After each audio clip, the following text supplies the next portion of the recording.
Since verbal irony and sarcasm are both based in audience or reader expectation, it is sometimes difficult to determine the difference between the two. There is actually one essential difference, which I think will come out clearly in this slide. Now, when we look at verbal irony, the speaker says the opposite of what is meant and violates the expectation of the reader. So the reader expects something, gets the opposite, right? And very often it gives rise to a bit of humor, but it's gentle humor. However, the sarcasm, and that's the big difference, there is a deliberate intention. There is an intention to hurt, to harm, to mock, to satirize, in other words, to inflict some kind of pain in the recipient. That is the essential difference between the two.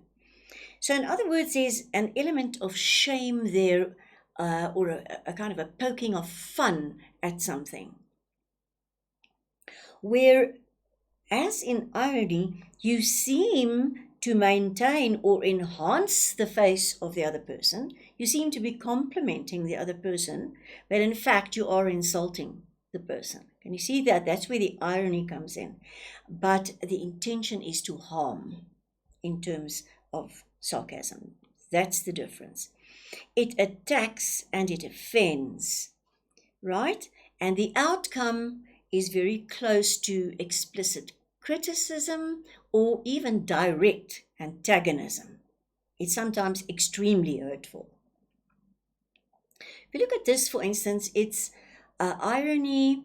If you say, wink, wink, when people say they're working from home,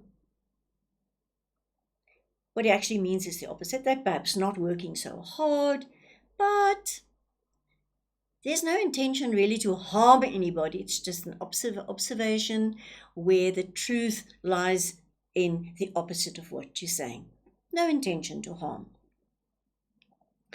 Whereas sarcasm is very often hostility. Well, the psychologist Clifford N. Lazarus calls it hostility disguised as humor. People pretend to be humorous, they pretend to just joke around, but they actually want to hurt or to harm.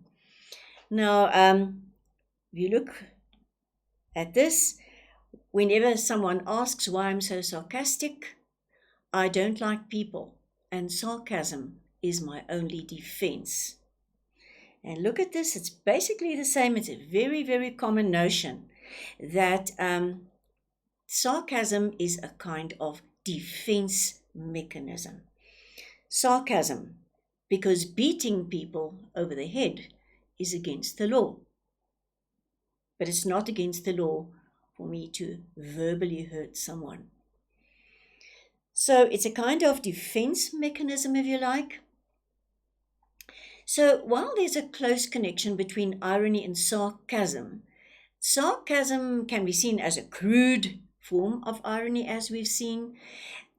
The essential difference, too, apart from the one intending to hurt and the other not really, think a little bit about situations. Situations can be ironic, situational irony, right? But people can be sarcastic. A situation can never be sarcastic. It can only be ironic, right? People can be sarcastic because they can deliberately inflict the harm, right? But sarcasm, as I said, is not necessarily ironic, but sometimes it is. Sometimes it involves irony. People can be unintentionally ironic, right? And not even know it, but there's always the intention in sarcasm. Sarcasm requires intention of giving pain, either through irony or not, but through bitter words, right? So remember then that a sarcasm is meant to be painful. And very often it is based on inordinate pride. If you look at this, for instance, sarcasm is the ability to insult stupid people without them realizing it. Can you see that there's the pride behind it? I am better. I am not stupid, so I can deride someone else. I can make him look stupid, right?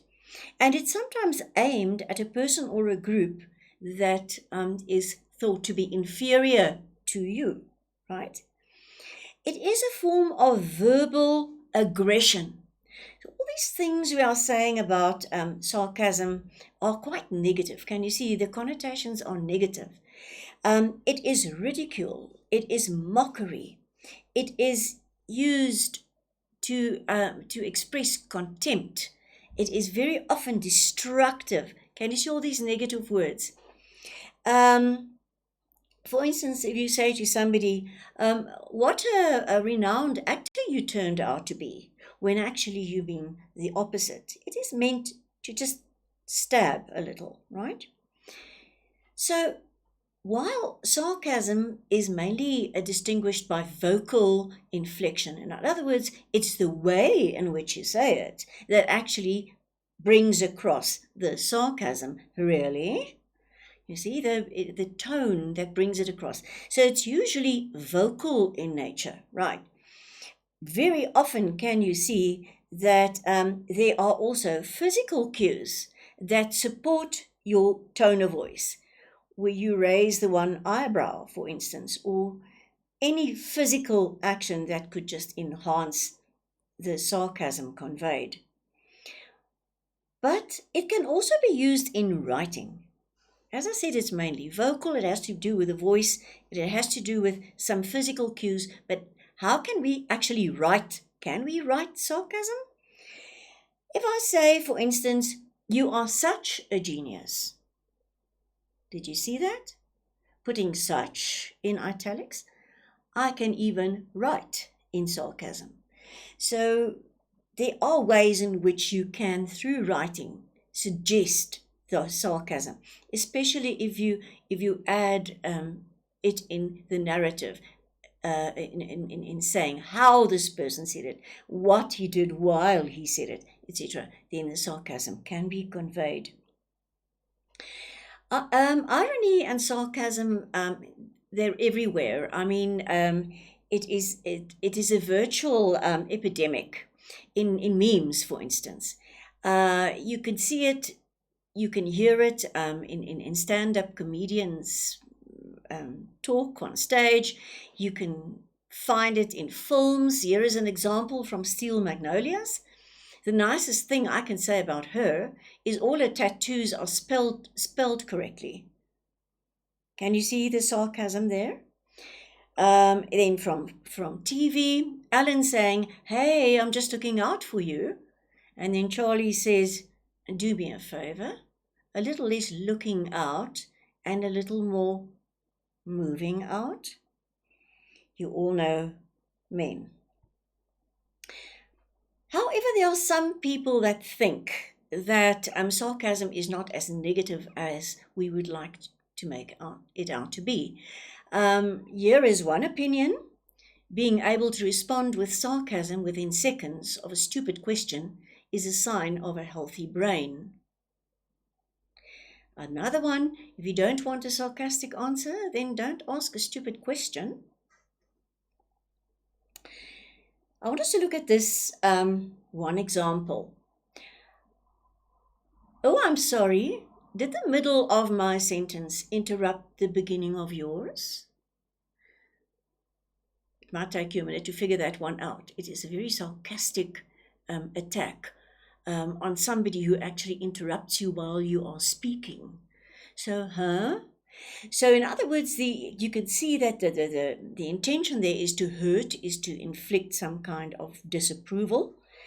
And if you stop to think about it, if you think of this example, for instance, note how sarcasm uses.